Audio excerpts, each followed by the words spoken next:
신약성경 마태복음 12장 22절에서 30절까지의 말씀 우리 한 목소리로 함께 봉독하겠습니다.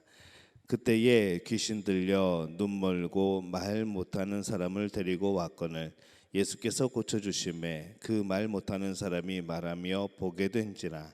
무리가 다 놀라 이르되 이는 다윗의 자손이 아니냐 하니 바리새인들은 듣고 이르되 이가 귀신의 왕 바알세불을 힘입지 않고는 귀신을 쫓아내지 못하느니라 하거늘 예수께서 그들의 생각을 아시고 이르시되 스스로 분쟁하는 나라마다 황폐하여질 것이요 스스로 분쟁하는 동네 집마다 서지 못하리라. 만일 사탄이 사탄을 쫓아내면 스스로 분쟁하는 것이니 그리하고야 어떻게 그의 나라가 서겠느냐. 또 내가 바알세불을 힘입어 귀신을 쫓아내면 너희의 아들들은 누구를 힘입어 쫓아내느냐. 그러므로 그들이 너희의 재판관이 되리라. 그러나 내가 하나님의 성령을 힘입어 귀신을 쫓아내는 것이면 하나님의 나라가 이미 너희에게 임하였느니라. 사람이 먼저 강한 자를 결박하지 않고서야 어떻게 그 강한 자의 집에 들어가 그 세간을 강탈하겠느냐. 결박한 후에야 그 집을 강탈하리라. 나와 함께 아니하는 자는 나를 반대하는 자요 나와 함께 모으지 아니하는 자는 해치는 자니라. 아멘. 할렐루야. 하나님의 은혜가 오늘 새벽에 하루의 첫 시간을 주 앞에 드리는 우리 믿음의 가족에게 함께 하시기를 예수님의 이름으로 축원합니다.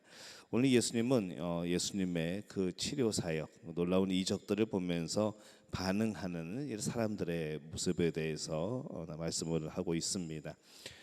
예수님은 많은 사람들을 치료하십니다.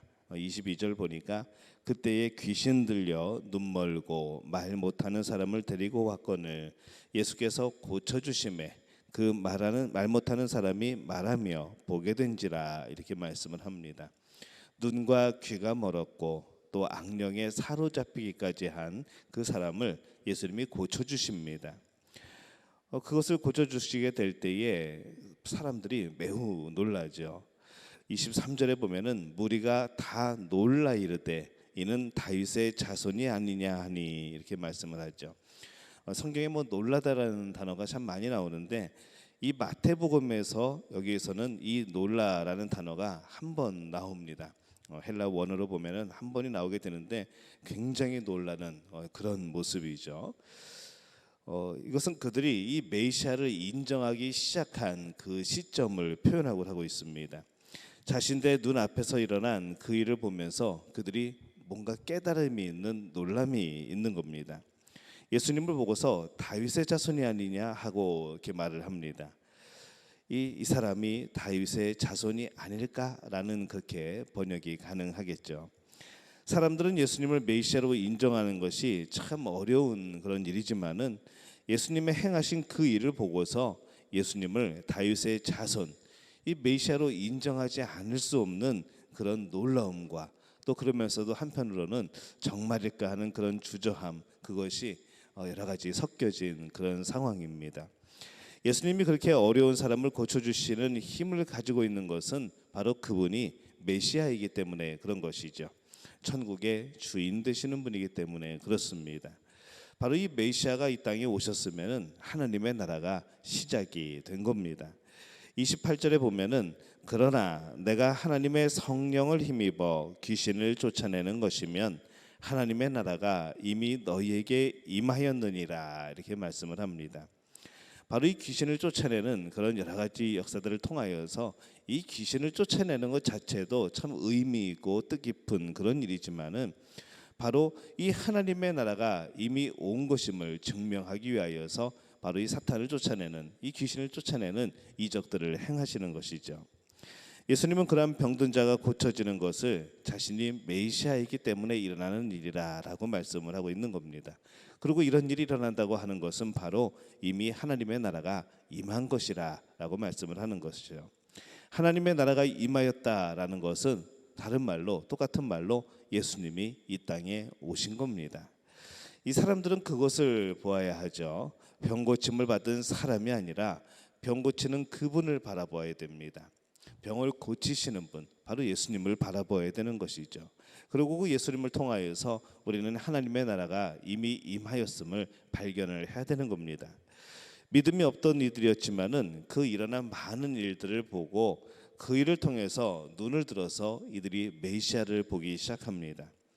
하나님의 나라를 보기 시작하는 것이죠. 근데 모든 사람들이 그렇게 기다리던 메시아, 그렇게 고대하던 이 하나님의 통치하시는 나라, 이것을 보고 그것을 마음에 새기고 또 예수님을 이렇게 바라봤으면 좋겠는데 모두 다 그렇지 않았던 것이죠. 그 놀라운 일들을 경험하면서도 이가 메시아냐 다윗의 자손이냐 여러 가지 그런 궁금증과 의심과 여러 가지 반대편에 서는 일들이 벌어지고 있던 겁니다.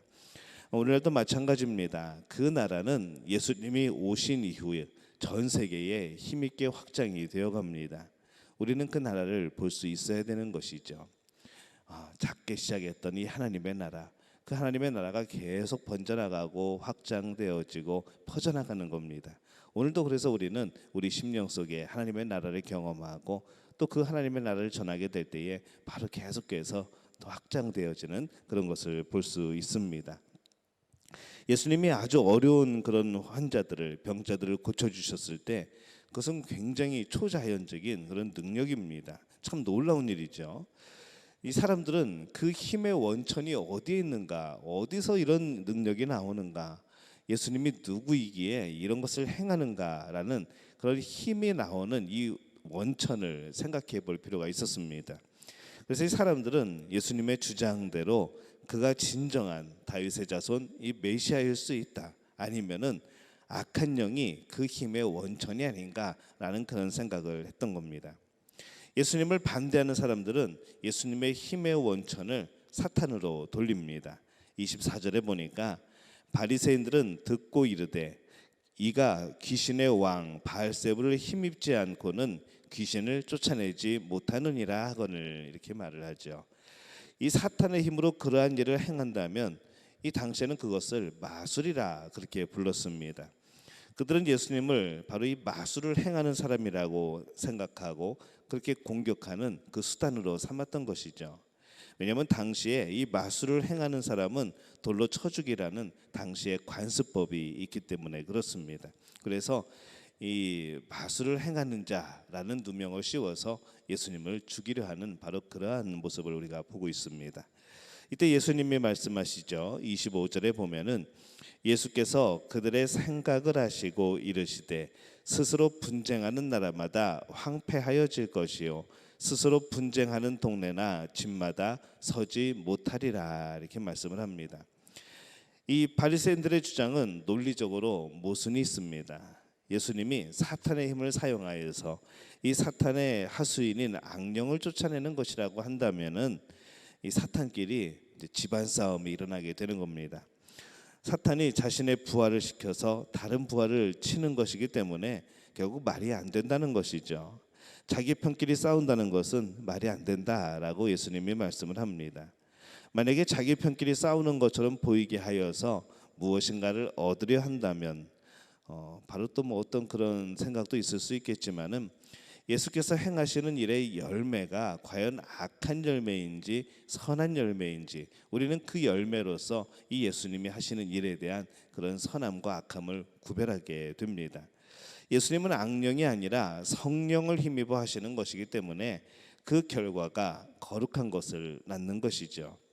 그래서 이 예수님의 사역은 사람들을 해롭게 한 것이 아니고 유익하게 하십니다. 그 사역은 예수님 자신의 그런 영화를 위한 것이 아니라 이웃을 사랑하고 그들을 위하여서 바로 그 모든 것을 베풀어 주시는 그 사랑이 바로 포함되어 있는 겁니다. 예수님은 그의 인격이 악한 모습이 아니라 선한 모습이었습니다.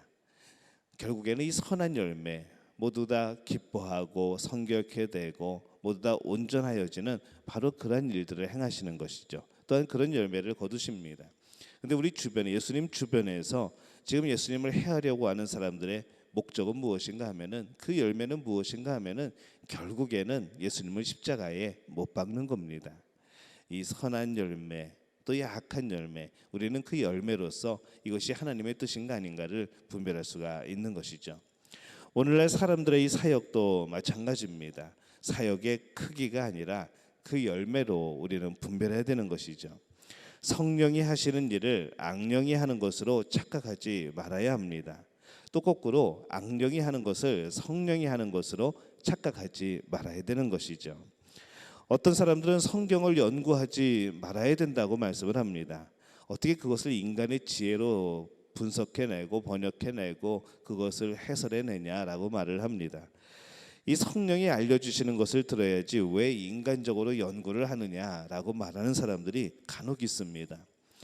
연구하지 않고 아는 것이 진정한 성령의 역사라고 한다면은 그가 말하는 그것이 성령의 역사인지 아닌지 어떻게 알 수 있을까요? 이 공통적인 해석과 성령님이 주시는 이 공통적인 관점, 이것이 아니라고 한다면은 우리는 성경에 대해서 내 마음대로 해석하는 그런 수없는 사람들을 만들어내게 될 겁니다. 성경을 연구하지 않고 성령의 도우심으로 성경을 말하는 사람들이 맞는 것을 또 본 적이 없습니다. 결국에는 실패하고 실수하고 결국은 그것으로 올무가 되어버리는 겁니다. 그것은 성령이 아니라 그 사람이 하는 것이죠. 언제든지 사탄이 틈탈 수 있고 이용당할 수 있는 겁니다. 그래서 성령이 하시는 일이라면 성령이 주신 성경의 뜻을 제대로 전하는 것이어야 되는 것이죠. 또 이 성경을 전하는 사람은 그 성경의 말씀이 과연 그러한가, 정말로 다른 말씀에 비추어서 그것이 타당성을 갖는가, 오류는 없는가, 우리 인간적인 생각이 들어가지는 않는가, 여러 가지로 살피고 또 그것에 대해서 우리가 기도함으로 또 영의 눈으로 볼 필요가 있습니다. 어떤 분이 자랑을 하시는데 그런 자랑을 하십니다. 저는 이 설교 원고를 이제 타이핑하는 그런 스타일입니다. 토시 하나까지 웬만하면 다 씁니다. 그런데 어떤 분들을 보면은 이제 목사님을 자랑하게 될 때에 우리 목사님은 원고도 없이 성경책만 들고 그리고 올라가셔가지고 그냥 그때그때마다 하나님이 주시는 그런 마음으로 설교를 한다고 하신다고 그렇게 자랑하는 분들을 봤습니다. 그러면서 문제는 무엇인가 하면은 그러면서 이 원고를 가지고 올라가는 목사님들을 굉장히 이제 성령 없는 것처럼 성령 충만하지 못한 것처럼 그렇게 표현을 하는 것이죠. 물론 뭐 여러 가지로 보기에 따라서 그것이 더 은혜로워 보일 수도 있고 그렇지 못하게 보일 수도 있습니다. 그러나 그것을 바라보는 사람들의 이 마음에 열리는 마음 그 열매 또한 우리가 보면서 이것이 정말 그 안에서 그가 말하는 것이 맞는가 틀리는가 이것도 우리가 한번 볼 수가 있는 것이죠. 여러분들은 어떻게 생각을 하십니까? 여러분들은 어떤 마음으로 살아가고 계십니까? 이 성령이 하시는 일이라면 성령이 주시는 이 성경의 뜻을 제대로 알 필요가 있습니다. 하지만 그 성령의 역사하시는 그 타이밍이 언제인가에 따른 문제이죠. 원고를 준비할 때 또 이 말씀을 준비할 때 그때는 성령이 역사하지 않는 것일까요? 항상 즉시 그 자리에서 꼭 인스턴트처럼 그렇게 성령의 음성을 들어야 그것이 정말 성령이 인도하시는 그런 말씀일까 그런 생각을 해보게 됩니다.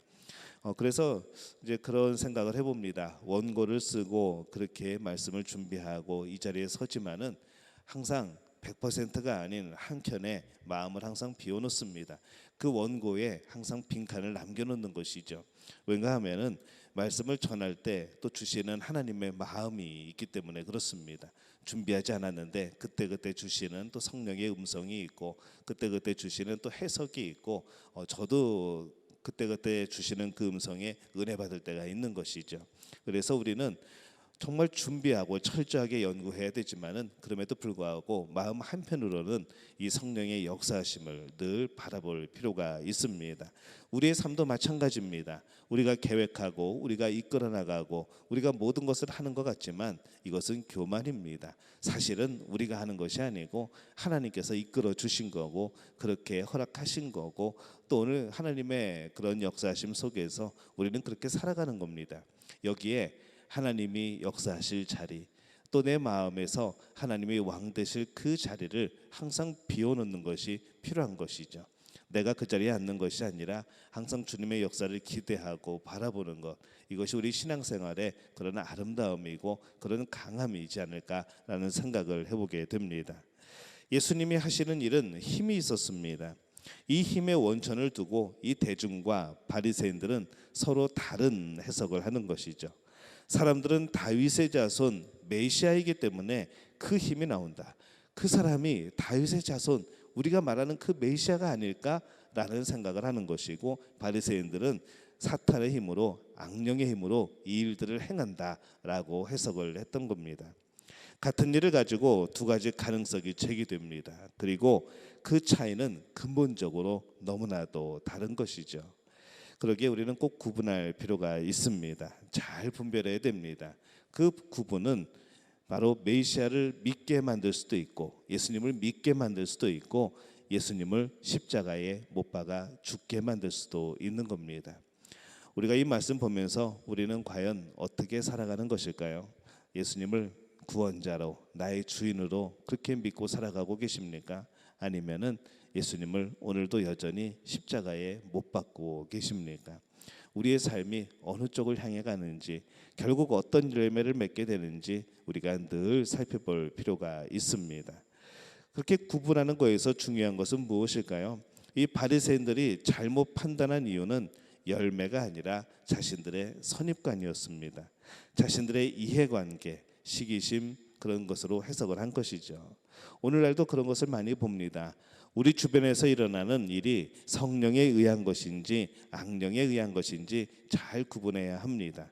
그래서 우리의 바로 예수님의 뜻을 따르고 천국을 이루어가는 사람이 되어야 되는 것이죠. 그러나 중요한 것이 있습니다. 항상 그 안에서 여러분 고민하는 것이 아니고 우리는 이미 천국을 살아가는 사람들입니다. 왜 악령이 역사를 할까요? 왜 자꾸 방해를 할까요? 그 이유는 바로 하나님의 나라가 이미 임했기 때문에 그렇습니다. 하나님의 나라의 가치관과 이 세상 나라의 가치관이 충돌하는 겁니다. 우리는 그 안에서 여전히 하나님의 통치하심을 받고 살아가고 있고, 여전히 하나님의 나라에 속해져 살아가고 있는 천국의 백성입니다. 그렇기 때문에 우리는 승리하는 것이죠. 바로 이 승리가 오늘 살아가는 우리 믿음의 가족들에게 있기를 축복합니다. 날마다 주님이 동행하심, 그리고 항상 내 삶에서 하나님이 역사하실 자리를 남겨놓는, 또 동행하는 그런 믿음의 가족들이 되어주시기를 예수님의 이름으로 축원합니다. 기도하겠습니다. 하나님, 은혜와 사랑에 감사를 드립니다. 모든 삶 속에서 하나님이 하신 일, 또 하나님의 기뻐하지 않는 일, 이런 것들을 우리가 살펴보며 봅니다. 하나님, 그것을 분별할 수 있는 눈을 허락하여 주옵소서. 깨닫게 도와 주옵소서. 정말 우리가 오늘도 예수님을 믿고서 바로 그 안에서 하나님의 나라를 경험하고 있는지, 오늘 우리의 삶이 여전히 예수님을 또 십자가에 못 박고 있지는 않은지 살펴보게 됩니다. 언제나 주님을 따르며 주님을 인정하며 주님이 주신 하나님의 나라의 놀라운 역사들을 경험하는 우리 믿음의 가족들 되게 도와 주옵소서. 오늘을 살아가게 될 때에 이 담대함으로 살아가게 도와 주옵시고, 하나님의 통치하심을 경험하는 그 순간들이 이어지게 도와 주시옵소서. 모든 것을 주님께 다 예수님의 이름으로 간절히 축복하며 기도하옵나이다. 아멘.